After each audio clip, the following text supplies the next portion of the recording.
we like to hear a dissertation.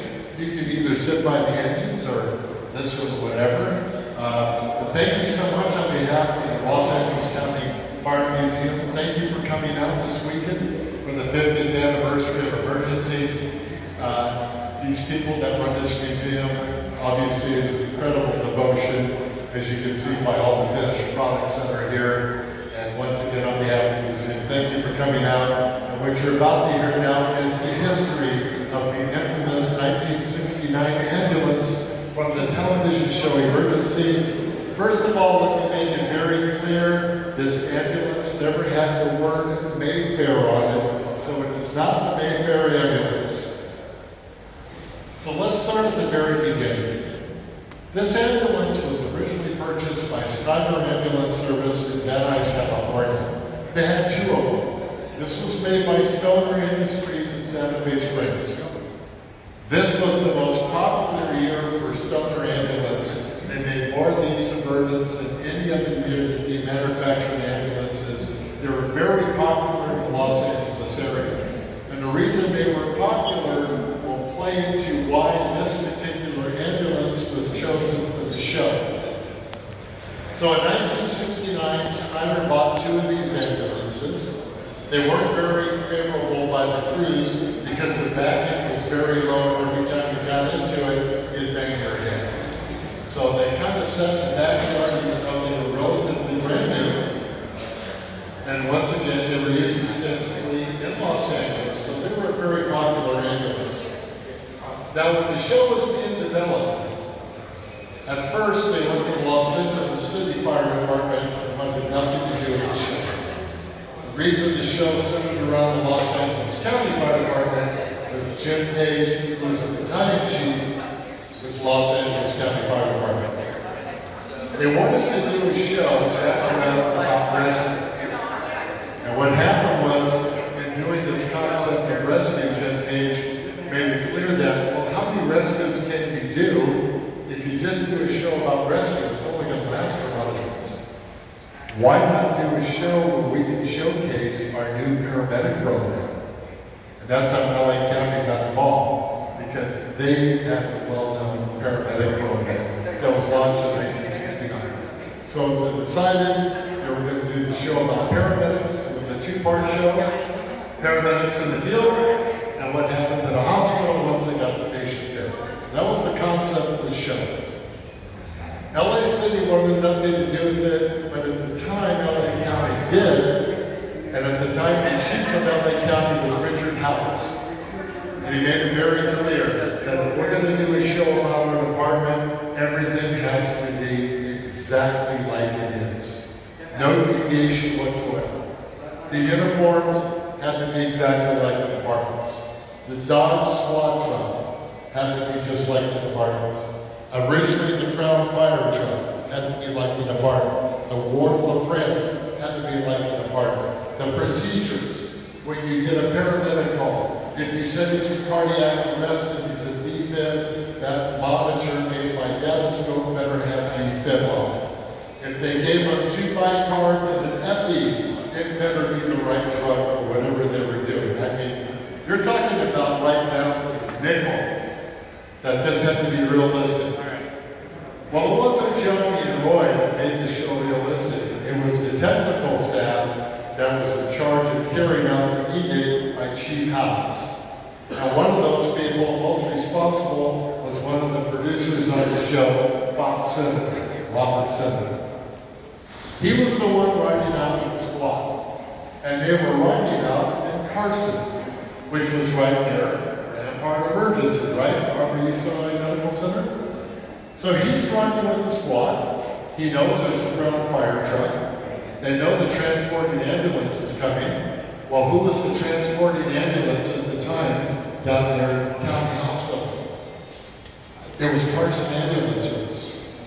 And they had a fleet of these ambulances, Stoners, white Stoner ambulances on the Suburban chassis.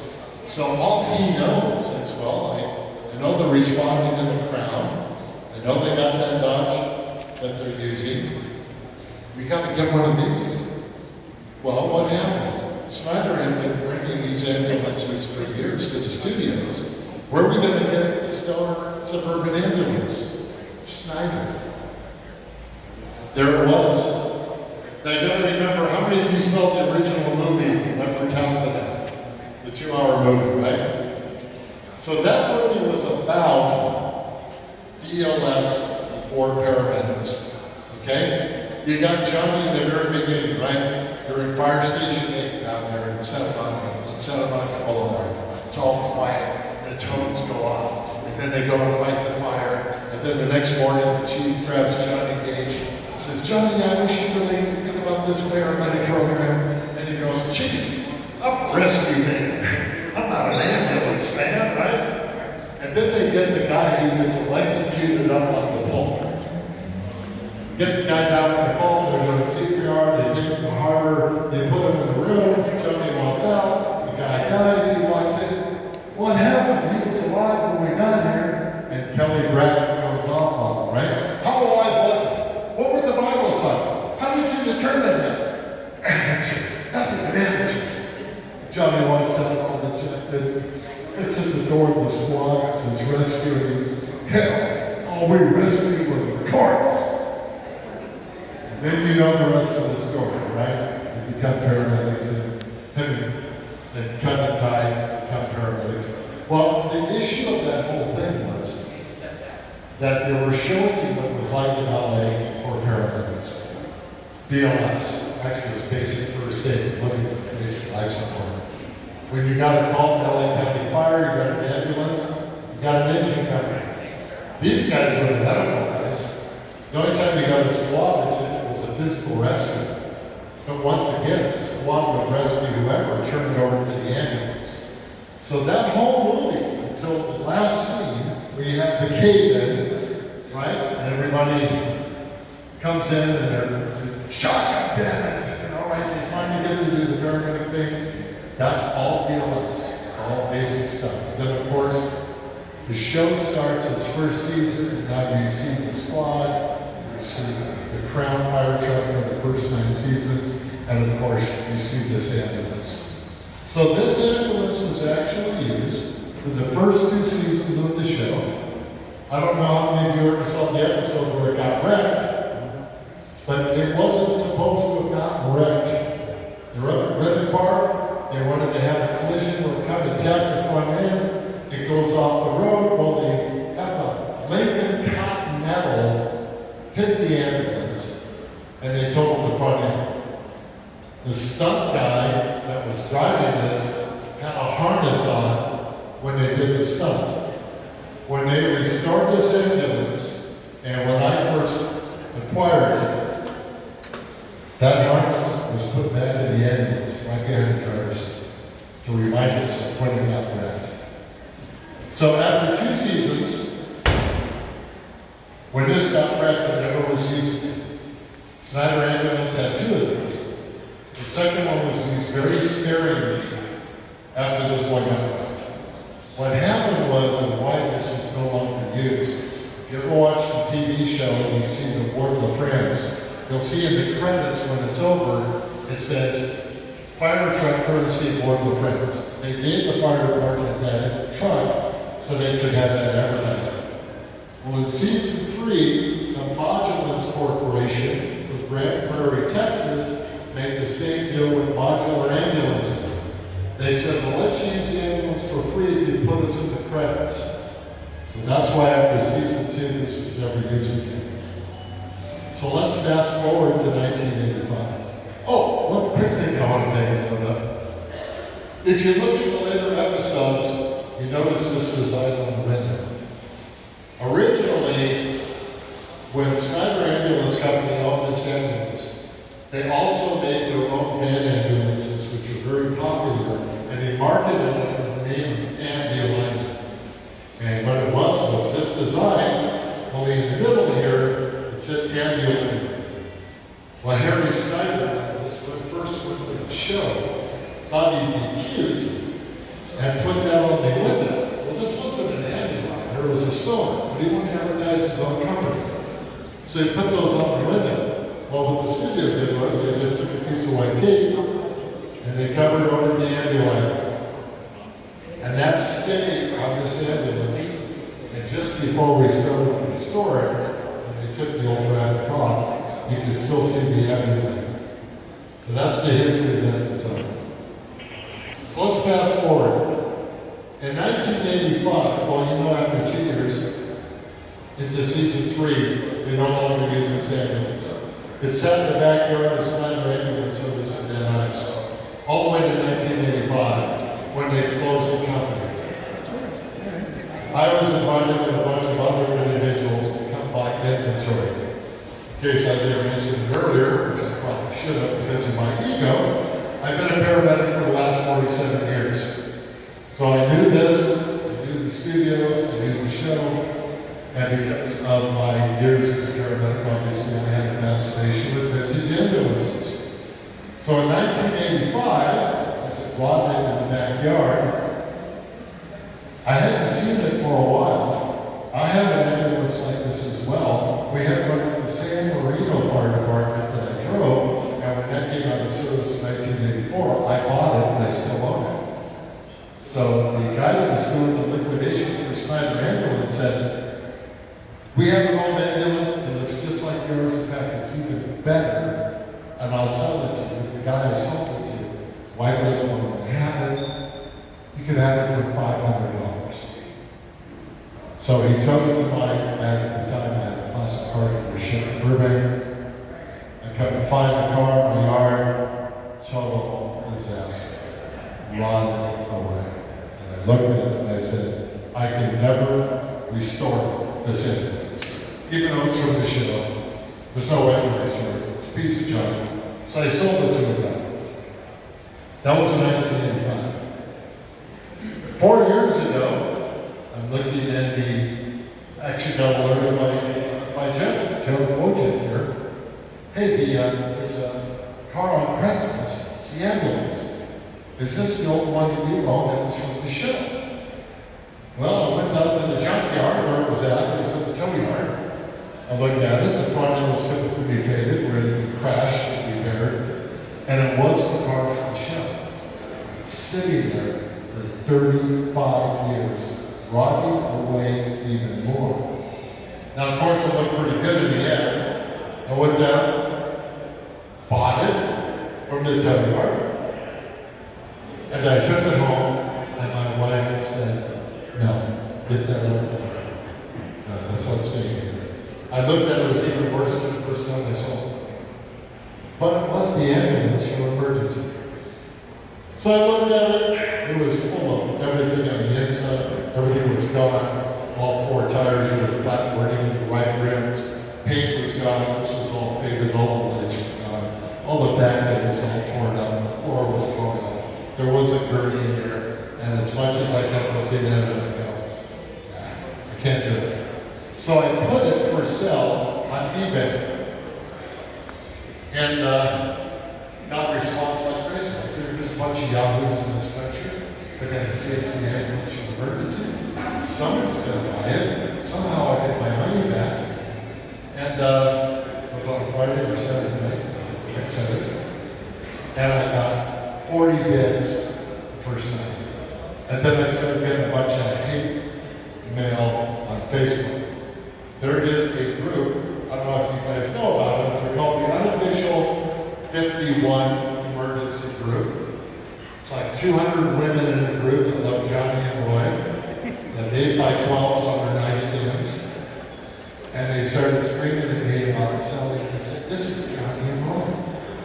This is emergency. This is Station 51. I'm like, this is a TV show. What do you mean this is Johnny and Roy, right? And then, how many people here know Joe Woyjeck in the museum? Nobody knows him. Sunday morning, I picked up my phone. Oh, I got a phone call from Joe Woyjeck. Let's listen to the message. So, Lou, I thought we were friends. I guess not, huh? You didn't give me first crack on the ambulance? You don't even call me? I guess we're not friends. I guess I won't buy anymore. So I guess this is goodbye, Lou. Thanks a lot. I'm like, now I gotta sell it. So Joe said, do me a favor. Here's the price. You agree. Take this off eBay. We're going to restore it. And they did. And ladies and gentlemen, you have no, you can go online, and you'll see how bad this was. This animals lived out in this area. They were using a forklift to move it around the junkyard. They punctured the gas tank, they punctured the knee, they punctured the side of the body, it was rusted. And I said to myself, they're going to restore this? Well, look around the room. If you ever have any faith on whether the guys in this museum could restore this back to this, it's proof all over the room here. Proof over on Linda Vista, the other warehouse. Proof on all the vehicles. These have all been restored by the fire department. They didn't inherit this the way they were. They did all this work on these cars. So when it came time to do this, I wasn't about to do it. And I'm in the business of restoring this car. I have a company called Vintage Emergency Vehicles. I'm the largest provider of vintage ambulances to the movie studios in Hollywood. I have stuff from 1940 to 1977. I have restored many of them. I never even thought about doing this. You want to talk about miracles? They picked this up from my house on a Sunday morning, kind of sat in the backyard at Flora Vista for about a year, woefully hidden behind other vehicles, so nobody would hop over the fence and steal stuff off. This vehicle was taken down to the frame and disassembled. Every nut and bolt was taken apart. The roof was taken off. Brand new fiberglass. The doors came off. The hood came off. The chassis came off. The back was gutted. The windows were taken out. The doors were taken off. Every piece that you see bolted in here, every nut, screw, whatever, was completely taking this down to a shell. A complete, the engine, the transmission, the glass, everything you're looking at was taken down to nothing, and they powder coated the frame and started completely over as if it were General Motors. Everything you see is authentic. The color of the paint, red factory coat. The color of the fabric of the interior, the linoleum floor, every nut and bolt, everything you see on the doors, the switches, the interior, the headlight, the seats. And once again, as I said, when this was totaled, they put a harness in that floor to hold the driver in. To remember its roots, they put the original harness back in. That was in it when I sold it to them. All the lights are authentic. All the Unity lights on the top, on the back. All the Federal lights on the top. The spotlights.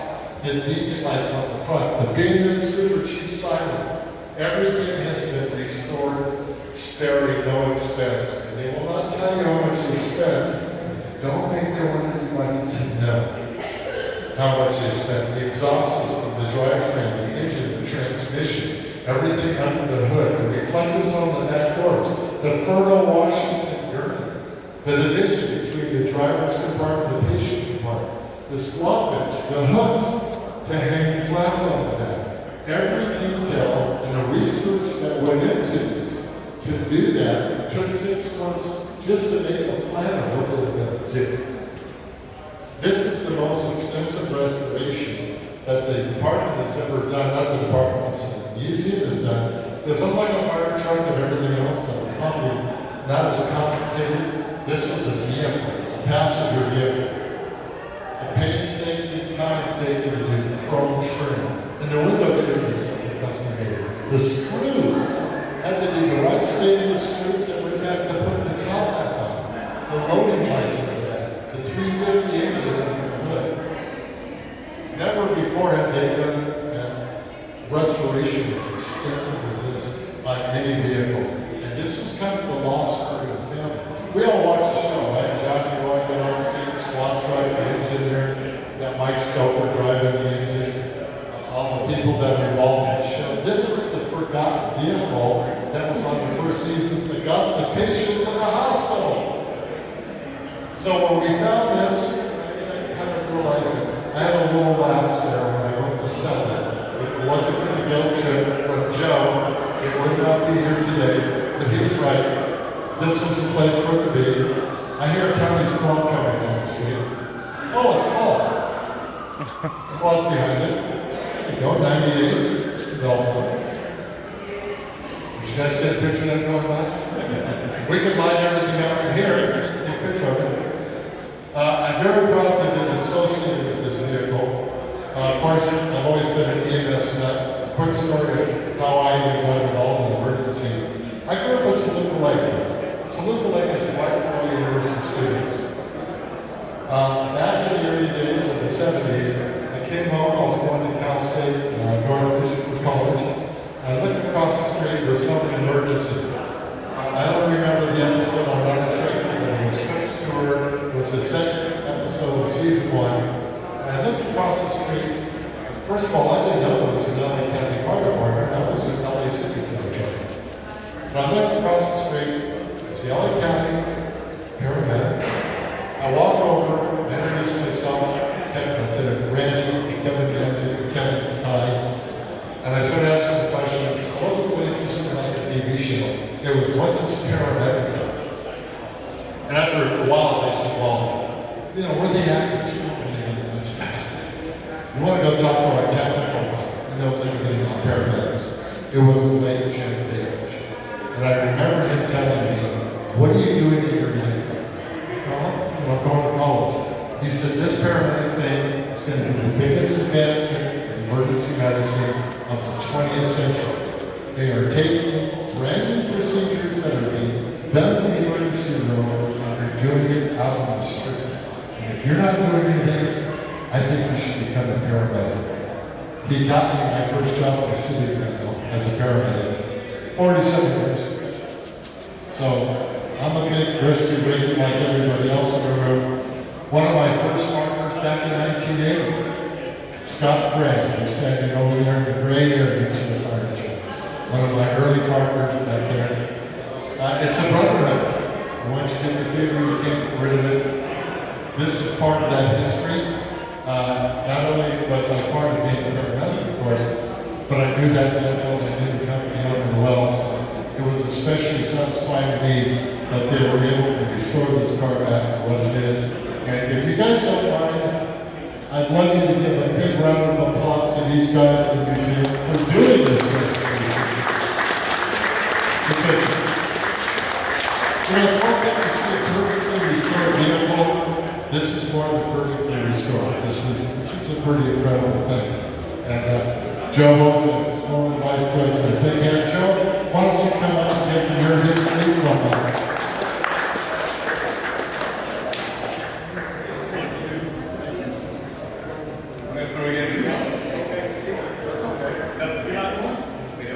First off, thank you all for being here. My name is Joe Woyjeck, retired Los Angeles County Fire Captain. Spent 22 years as a firefighter paramedic in Los Angeles County. I actually drove that squad one day, a couple days as a paramedic squad, because our department was out of paramedic squads. It wasn't restored at the time. It was like choppy red. It started, repeated, but it's still a flat line. Anyway, a couple things about the samples. I'll take some questions over time. We did the restoration after we got to do it. Thank you, Lou, for getting it to us. Before we bought this from Lou, we actually bought another ambulance because we wanted to build a reproduction of this ambulance. It was not around. We looked for it, we couldn't find it, so we bought another ambulance. We started the restoration on it, including putting a new motor in, putting a new transmission in. But it was a terrible ambulance in certain ways, but a great ambulance. And then we were able to get this ambulance. So it was awesome to get the real thing. We're going to spend the time to know what it is, the real thing, rather than the reproduction. So we're excited to have the original, the real thing. One story I do have about it, I was in a crash, and I talked to Randy about it. Randy said, point blank, Robert Senator hated that ambulance. He absolutely hated that ambulance. He crashed that ambulance on purpose. He never put it to see it again, and Randy said that Robert Sanders, by rolling over his brain, he restored it to the building. So that's the story why it got crashed. And part of the restoration is, as Lou said, we took every nut and bolt off of it. We took it. It was absolutely all the way apart. We are putting together a program on our website to be able to see the restoration from start to finish. We decided to restore it unveil that 50-year anniversary in January. It was postponed due to COVID. So we were on a time frame of a little over a year. We had about 13 months to do a complete frame out restoration. Not an easy task. As we said, we were pretty much at our own checkbook to build it, which made it way easier. The hard part was finding some of the parts. Everything from the cab forward is basically the same as any 1969 Chevy pickup truck. The door panels are the same, the dashboard, all the stuff inside is about the same. The doors are different. I'm not going to go into all of them. The Suburban door is square. The pickup truck door is rounded. So Suburban doors are really rare. I mean, these doors, even though they were wrecked, this was wrecked right here. The doors were salvaged and great. Mind you, one of them, when we got closed, our body shop ended up grinding the groove in it to make it so that the door would perfect. But the car was not very straight. When we started the project, after we did the homework on what we were going to do, how we were going to do it, we had our frame shop look at the frame. Is it bent? We knew it was radical. We had all the pictures of it. It was good. So we sent it to the frame shop. They straightened the frame. So now we're taking it apart. Luckily, the frame shop's the same people that did the paint. So we got the body on the frame. That frame is still there. So we gave it back to them again. We said, okay, straighten it again. So we straightened the frame again. Third time, after we got the body back on, they straightened the frame again. And we just barely over. A lot of this stuff was really easy to find. A lot of this stuff was really hard to find.